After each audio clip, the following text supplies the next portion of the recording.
Okay, so we are going to continue our coverage over Judgment Day.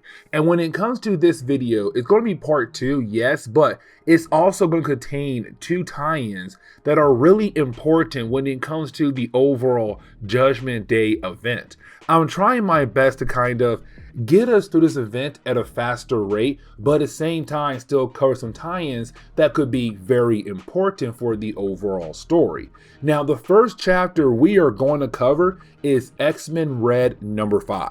Guys, this is a great issue, great tie-in, great book, whatever, because it's all about Magneto, the rage of Magneto. But at the same time, we also kind of find out what Uranos did when he was able to leave his cell to go over to Arakko to kill off all the mutants on Arakko. Because let's not forget, right now the Eternals believe that the mutants should be killed off because the mutants are an off branch of the Deviants. And so when it came to Uranos, he was so down with the idea of killing off mutants because they are technically at the moment Deviants. And so he went there and just wrecked the place. We were left to believe that literally almost all of Arakko was dead. As a matter of fact, this book says 98% of Arakko was killed off, thanks to Uranos. And so as we jump into X-Men Red number 5, we pick up before Uranos had arrived and wrecked the place. And we pick up with the Great Ring. Now, when it comes to the Great Ring, they are kind of like the government body for Arakko, very similar to the Quiet Council for Krakoa. Either way, when it comes to the Great Ring, they're coming together to discuss the idea of what to do to protect Arakko, to protect themselves from the forces of the Eternals. Now, they have no idea at this moment that Uranos has been technically broken out and is on his way over there to just wreck them all. And so they're trying their best to figure out what could they do. Now, once they're able to put a plan together, well, unfortunately, Uranos had arrived. But on top of that, they're hoping that with A.X.E, the unbeaten, being on their side, that means they cannot lose the battle. Because when it comes to her mutant ability, she can never lose. And so they're hoping that if she's on their side, they're not going to lose. Actually, they realize that she had technically jumped sides. She's on the Eternal side.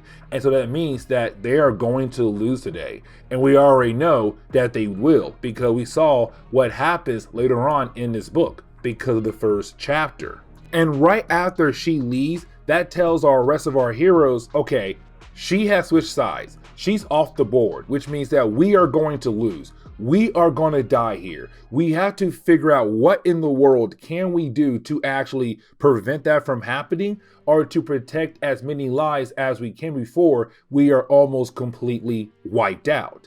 But right before they're able to begin the process, Uranos has fully appeared on Arakko. And he's all like, okay, it's go time. Let me go ahead and show you guys what I can do. And you have our heroes wondering, what can they do to stop this guy right here? And so the rest of the book for X-Men Red number 5 is really more of the heroes of Arakko trying to stop Uranos. Now, here's the thing. We already know, because in our last video, we heard they got wrecked, they got destroyed. This book right here is just giving us the look of what happened in that 1 hour Uranos had away from his cell and what he did in that 1 hour on Arakko. Now, we cannot forget, when it came to Uranos, he wanted to commit genocide when it came to the Deviants. And so because of that goal, this man had built so many different kinds of weapons that could help him reach that goal. And so right now, with him being on Arakko, this guy brought all the different kind of weapons that he had planned to use back then on the Deviants to commit genocide on them. He now brought them over here to Arakko to commit genocide across Arakko. Literally, everybody is going to die. And you have Magneto, you have Cable, you have other mutants. They're trying their best. It doesn't mean jack. Like, guys, Magneto is an Omega level mutant. But for Uranos, it's more of, okay, and why should I care? What can you do to me? And matter of fact, when it comes to Arakko, there are a lot of Omega level mutants. But again, it doesn't matter. Uranos came full force, and in 1 hour, this man was able to do a lot. He killed off 98% of the mutants on Arakko. Cable, dead. Magneto, we're left to believe at first that he died, but don't worry, he didn't die right here, but he should be dead because Uranos literally just pulled out the man's heart, left a gaping hole in his chest and said, there you go, bye. This man is brutal. And once he's done, the book again tells us Uranos killed off 98% of Arakko. There are dead bodies everywhere. He did that in 1 single hour.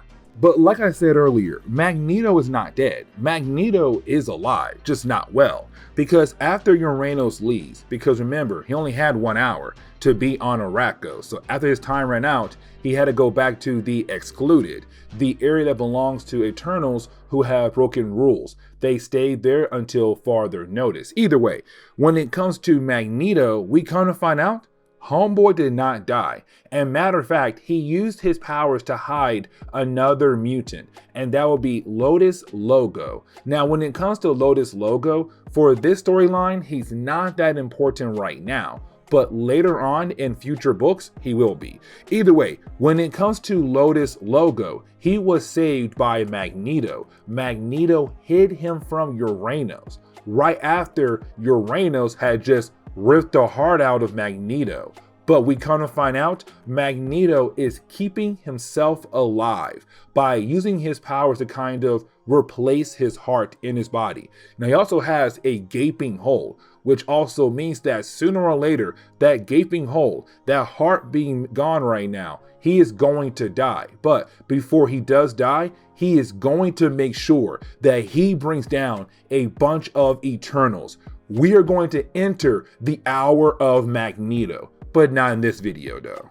But then we get into Immortal X-Men number 5. And when it comes to Immortal X-Men number 5, it really deals more with the origin of Exodus. Unfortunately, I'm not going to cover the origin of Exodus right now because I really just want to focus on the actual Judgment Day event.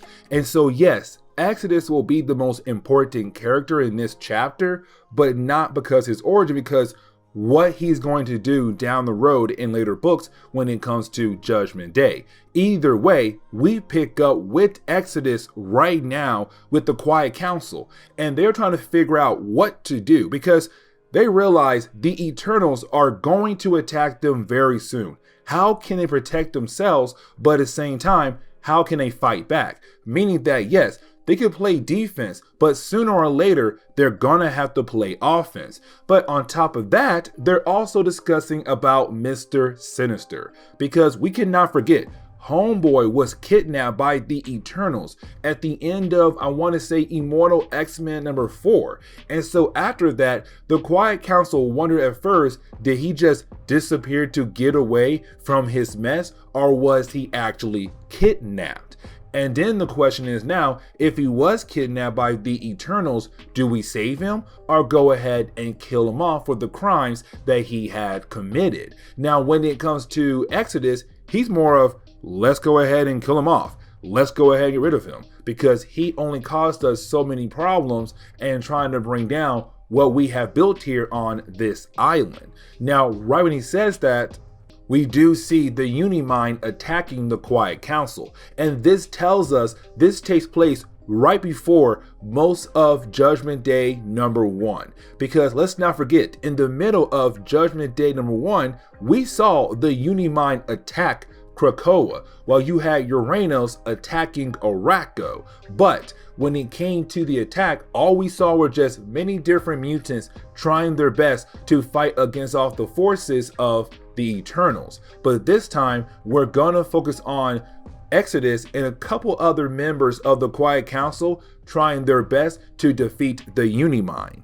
We also get a callback with Wolverine. And what I mean by that, you have Wolverine appearing at the Quiet Council by saying, listen, they have an assassin right now known as the Jack of Knives going around killing off different members of the Five. And let's not forget, The five are the ones who help bring mutants back to life.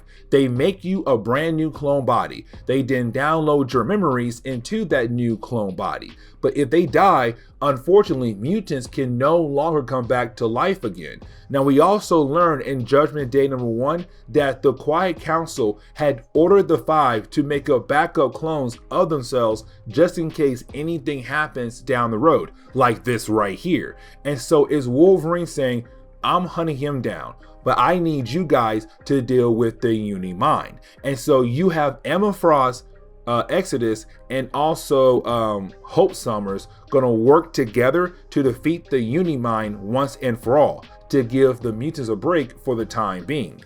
And so we do see our heroes being able to work together to defeat the Uni-Mind. Now let me explain what the Uni-Mind is. The Uni-Mind is the combination of the minds of the Eternals. Now usually they're able to connect their minds together to the Uni-Mind to have a discussion about different big topics going on with the Eternals. Now here they're using a combination of their minds as a way to attack the mutants, to attack Krakoa. And so right now you have our three heroes trying to break that connection, because once the Eternals lose that connection, the Uni-Mind goes away. And so we see our three heroes being able to fight their way through the Uni-Mind to get to the core. And once they're able to get to the core, bam, they were able to shut off the Uni-Mind.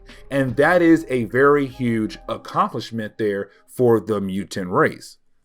But to wrap up Immortal X-Men number 5, we do see Exodus going after the Hex. Now, the Hex are also Eternals as well. The only difference is that they don't look like your regular Eternals. They are giant-sized robot-looking dudes, but they're not robots. They're also Eternals, just different kinds. And they're really powerful, and they're really big. And so it's Exodus saying, okay, now with the Uni-Mind being gone, we can now shift our focus on these guys, because right now we have to protect our people. We have to protect our island, and they gotta go bye-bye. And so it's him saying, let's get going. And he basically heads towards one of the Hex right now to hopefully kill it off.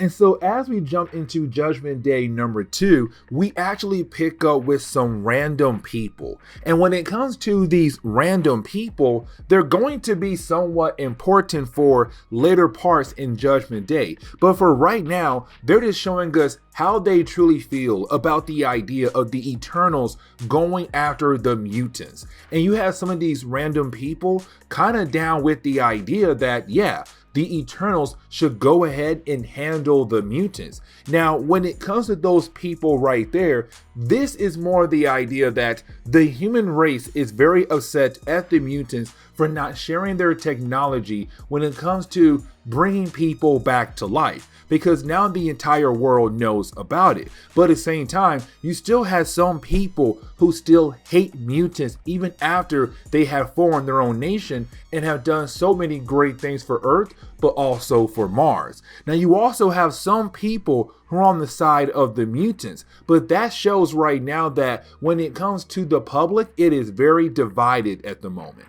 But getting back over to Krakoa, we finally pick up after Immortal X-Men number 5, but also Judgment Day number 1, where we pick up with the X-Men trying to fight against the Hex. And they're having a very hard time doing that, which makes sense because the Hex are supposed to be these very powerful versions of the Eternals. This should not just be an easy walk in the park for our heroes. They have to try their actual best here. Now, luckily for the X-Men, they do get some help, and the help is the Avengers. And this is going to be very important for so many different reasons, because let's not forget, when it comes to the Avengers and the X-Men, there's still bad blood between the two groups. Even though you did have some X-Men on the Avengers throughout the years of Marvel Comics, there's still bad blood. Because most time when the mutants are going through a certain kind of problem, well, the Avengers just never help out.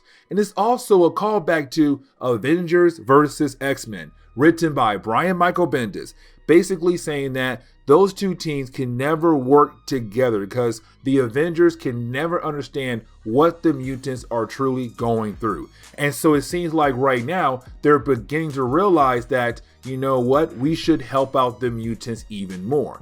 And so they're here to help the mutants fight against the Hex. But we have to jump over to Iron Man, Ajax, Makari, and also Mr. Sinister. Now, we already know that the Eternals did kidnap Mr. Sinister, but we also learned that the reason why they had kidnapped him because Ajax and Makari believes that him and Tony Stark and also themselves should be able to make a god, to bring a god to life. And what they are going to do is try to bring back the first host.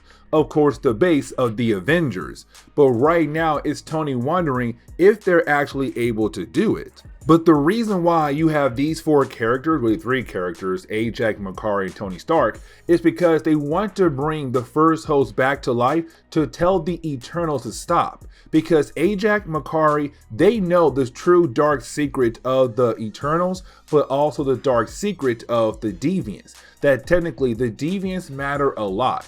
And so the Eternals need to leave the Deviants alone in some cases, not all, but some cases. And so right now, they're hoping that if they bring back the first host, he'll be able to calm down the Eternals and everything should be a-okay after they do that. And so we have to jump over to the X-Men and the Avengers as they're fighting against the Hex. But as the fight goes on, we kind of find out that the Hex was able to do some damage to the mantle of the Earth. And that is a huge problem because now you're having these, I won't say they're natural disasters, but technically they are. Different kind of things happening all over the world. And so the Avengers have no choice but to go ahead and leave the X-Men behind to go deal with those different problems. But here comes one thing, because as soon as the Avengers leave, well, you have some mutants looking at the Avengers once again abandoning the mutant race. They came here to help out, and when things got even rougher, they basically said, we out of here, bye. And so, once again, the mutants believe that the Avengers are not here to help them out, not knowing what's happening in other areas around the world. And so really, the mutants are just assuming things and not trying to understand what could possibly have the Avengers leaving at the moment.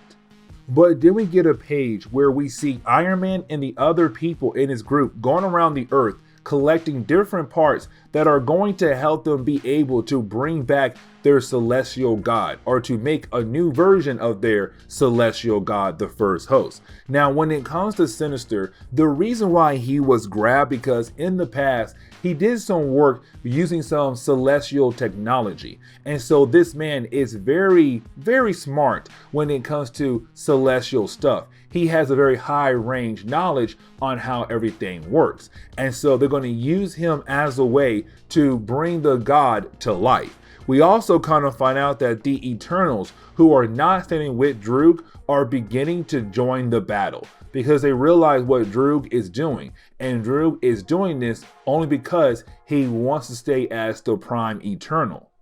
But getting back over to the X-Men, we see them still trying to bring down the Hexes left and right. And honestly, you do see a lot of Omega level mutants just dying. Because once they're able to bring down one Hex, well, they have to die to technically bring it down. They're using so much energy and just trying their best. They're sacrificing themselves to hopefully give the others chances to continue on and fight. Now, when it comes to Exodus, he does die in battle, but right after he is able to bring down one of the Hex. But we kind of find out that as soon as they die, you have the five just bring them back to life just like that. And of course, give them their memories back just like that, so that they're able to get right back into the battle once again. Because these Hexes are going crazy. They just keep coming. And so right now, it's the mutants saying, if you die, don't worry.